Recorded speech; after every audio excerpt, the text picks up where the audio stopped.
Brought you by UTL solar 78,000కు subsidy పొందండి. సబ్సిడీతో UTL on grid solar system ను ఇన్స్టాల్ చేసుకోండి. అదానీ విరాళంపై రేవంత్ సంచలన నిర్ణయం తీసుకున్నారు. 100 కోట్ల విరాళం వద్దు అంటూ లేఖ రాశారు. అదానీ డబ్బు తెలంగాణకు వద్దన్న సీఎం బీఆర్ఎస్ హయాంలోనే అదానీకి అనేక ప్రాజెక్టులు కట్టబెట్టారని విమర్శించారు.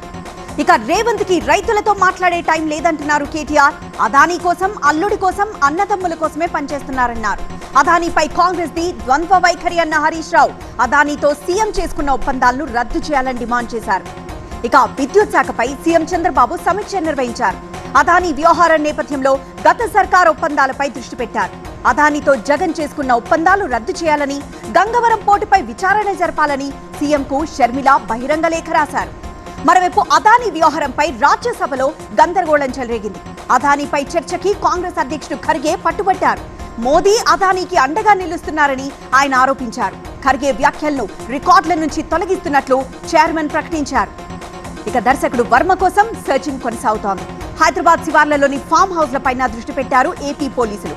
అనుచిత పోస్టుల కేసులో ఒంగోలు రూరల్ పిఎస్ లో విచారణకి రెండోసారి కూడా డుమ్మా కొట్టిన ఆర్జీవీని ఎలాగైనా పట్టుకోవాలనుకుంటున్నారు. ఇక ముంబై నుంచి ఢిల్లీ బయలుదేరారు దేవేంద్ర ఫడ్నవీస్. మహారాష్ట్ర సీఎం రేస్ లో ఆయన దూసుకుపోతున్నారు. షిండే, అజిత్ పవార్లు కూడా కాసేపట్లో ఢిల్లీ వెళ్తున్నారు. ముగ్గురు నేతలు బీజేపీ అగ్ర నేతలతో సమావేశం కాబోతున్నారు. ఇక ఫైనలీ బెంగాల్ గవర్నర్ ఆనంద్ బోస్ మరో వివాదంలో ఇరుక్కున్నారు. రాజ్ భవన్ లో తన విగ్రహాన్ని తానే ఆవిష్కరించినట్లు విమర్శలు వచ్చాయి. అయితే తాను ఆవిష్కరించలేదని ఇండియన్ మ్యూజియం గిఫ్ట్ గా ఇచ్చిందని చెప్పారు. గవర్నర్ తీరుపై విపక్షాలు మండిపడుతున్నాయి. Brought you by UTL solar 78,000కు సబ్సిడీ పొందండి. సబ్సిడీతో UTL on grid solar system ను ఇన్స్టాల్ చేసుకోండి.